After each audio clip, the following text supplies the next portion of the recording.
ಈ ಜಸ್ಕಾಂನವರು ಒಂದು ಪತ್ರಿಕಾ ಪ್ರಕಟಣೆ ಕೊಟ್ಟಾರ ಮಾಧ್ಯಮ ವರದಿಗಾರರಿಗೆ ಅಂತ ಹೇಳಿ 17/2/2025 ಮುಂಜಾನೆ 8ರಿಂದ 18/2/2025 ರಾತ್ರಿ 9 ತನ ಕರೆಂಟ್ ನಾವು ತೆಗಿತೀವಿ ಅನ್ನೋ ಕಾರಣ ಕೊಡಕತ್ತಾರ. ಕಾರಣ ಏನಪ್ಪಾ ಅಂತಂದ್ರ ಗದಗವಾಡಿ ಏನ್ ರೈಲ್ವೆ ಆಗಕತ್ತಲ್ಲ ಆ ಕಾಮಗಾರಿನ ಸುಗಮ ಆಗ್ಬೇಕಂತಂದ್ರ ನಮ್ಮ ಏನ್ ಟೆಕ್ನಿಕಲ್ಸ್ ಡಿಪಾರ್ಟ್ಮೆಂಟ್ ಇರ್ತೈತಲ್ಲ, ಅಂದ್ರೆ ವೈರು ಕೇಬಲ್ಸ್ ಅದು ಒಂದು ಗೋಪುರ ಮಾಡಿಕೊಂಡು ಹೈಟ್ ಮಾಡಿ ಅವ್ರಿಗೆ ಅನುವು ಮಾಡಿಕೊಡ್ಬೇಕಾಗತ್ತಲ್ಲ ಕೆಲ್ಸಕ್ಕ.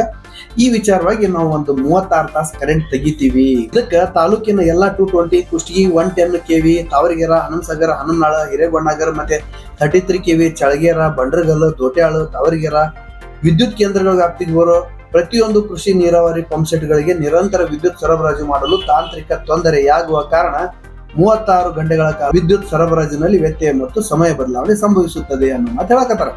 ಸತತವಾಗಿ 36-37 ತಾಸು ನಾವು ಕರೆಂಟ್ ತೆಗಿತೀವಿ ಅಂತ ಹೇಳಕತ್ತಾರ ಇವರು. ಮಿಡಲ್ ಗ್ಯಾಪ್ ಇಲ್ದನ 36-37 ತಾಸು ಸತತ ತೆಗೆದ್ರಪ್ಪ ಅಂತಂದ್ರೆ ಇಲ್ಲೇ ಸಾರ್ವಜನಿಕರು ಬಹಳ ಆಕ್ರೋಶಗೊಂಡಾರ. ವಾಣಿಜ್ಯ ವ್ಯವಹಾರಗಳಿಗೆ ತೊಂದರೆ ಆಗುತ್ತೆ. 36-37 ತಾಸು ಅಂತಂದ್ರ ಬಹಳ ಲಾಂಗ್ ಟರ್ಮ್ ಆಗುತ್ತಿದ್ದು. ವಾಣಿಜ್ಯ ವ್ಯವಹಾರಗಳು ಬಂದಾಗ್ತಾವ. ಯಾರೋ ಬ್ಯಾಂಕಿಗೆ ಅಂತ ಬಂದಿರ್ತಾರ, ಯಾವ್ದೋ ಆಫೀಸಿಗೆ ಅಂತ ಬಂದಿರ್ತಾರ, ಕರೆಂಟ್ ಇಲ್ಲ, ಆನ್ಲೈನ್ ಇಲ್ಲ, ಸರ್ವರ್ ಇಲ್ಲ, ಈ ತರ ಎಲ್ಲ ರಗಳೆಲ್ಲ ಮೊದ್ಲಾಕ ಅಧಿಕಾರಿ ವರ್ಗ ಹೆಂಗ್ ಅನ್ನೋದು ಗೊತ್ತಿರ್ತೈತಿ. ಅಂತದ್ರೊಳಗೆ ಕರೆಂಟ್ ಇಲ್ಲ, ಸರ್ವರ್ ಇಲ್ಲ ಅಂತಂದ್ರೆ ಇನ್ನು ಅವ್ರಿಗೆ ಏನು ಹೇಳಾಕ ಆಗಲ್ಲ ಅನ್ನೋದು ಒಂದು ಸಾರ್ವಜನಿಕರ ಒಕ್ಕೊರಲಿನ ಒಂದು ಒತ್ತಾಯ ಆಗೈತಿ. ಅಂತದ್ರೊಳಗ ಕುಷ್ಟಗಿ ತಾಲೂಕೊಳಗ ಕಳ್ಳರ ಕಾಕರದು ಬಹಳ ಒಂದು ಹಾವಳಿ ಹೆಚ್ಚಾಗ್ಬಿಟ್ಟೈತಿ. ಪೊಲೀಸ್ ಪ್ರಕಟಣೆನೂ ಆಗೈತಿ. 15 ದಿವಸದಿಂದ ಸತತ ಪ್ರಕಟಣೆ ಆಗಕತ್ತೈತಿ. ಆದ್ರೂ ಕಳ್ಳತನ ಆಗೋದು ನಿಲ್ಲವಲ್ದು.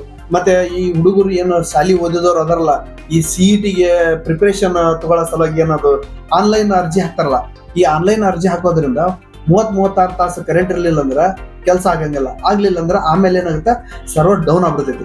ಸರ್ವರ್ ಡೌನ್ ಆದ್ಮೇಲೆ ಯಾರು ಮೊದ್ಲು ಬರ್ತಾರ ಅವ್ರದ್ದು ಆನ್ಲೈನ್ ಅರ್ಜಿ ತಗೋತೈತಿ, ಯಾರು ಆಮೇಲೆ ಬರ್ತಾರ ಅವ್ರದ್ದು ಆನ್ಲೈನ್ ಅರ್ಜಿ ತಗೊಳಂಗಿಲ್ಲ. ಸೊ ಅವ್ರಿಗೂ ತೊಂದರೆ ಆಗುತ್ತೆ.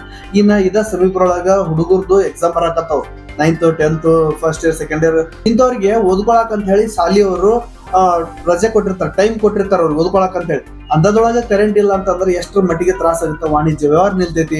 ಆಮೇಲೆ ಕಳ್ಳರ ಕಾಕರಿಗೆ ಬಹಳ ಹೇಳಿ ಮಾಡಿಸ್ದಂಗೆ, ಅಂದ್ರ ಅವ್ರಿಗೆ ಹೋಳಿಗೆ ತುಪ್ಪ ಕೊಟ್ಟಂಗ ಆಗ್ಬಿಡ್ತೈತಿ ಕಳ್ಳರಿಗೆ. ಈಗೇನ CETಗೆ ಹುಡುಗರು ಆನ್ಲೈನ್ ಅರ್ಜಿ ಹಾಕ್ತಾರಲ್ಲ ಅವ್ರಿಗೂ ಬಹಳ ತೊಂದರೆ ಆಗುತ್ತೆ. ಅದಕ್ಕೆ ಸಾರ್ವಜನಿಕರು ಈ ತರ ತಮ್ಮ ಒಂದು ಅಭಿಪ್ರಾಯನ ವ್ಯಕ್ತಪಡಿಸಕತ್ತಾರ.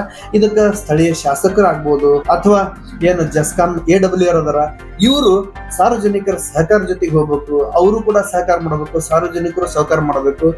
ಒಂದು 6 ತಾಸು 8 ತಾಸು 10 ತಾಸು ಒಂದು ದಿವಸಕ್ಕೆ ಈ ತರ ಕರೆಂಟ್ ತೆಗಿಯೋದ್ರಿಂದ 3 ದಿವಸ ಅಥವಾ 4 ದಿವಸ ಮಾಡಿದ್ರು ಆಗ್ತದ. ಸ್ವಲ್ಪ ವಿಚಾರ ಮಾಡ್ಬೇಕಾಗತ್ತೆ.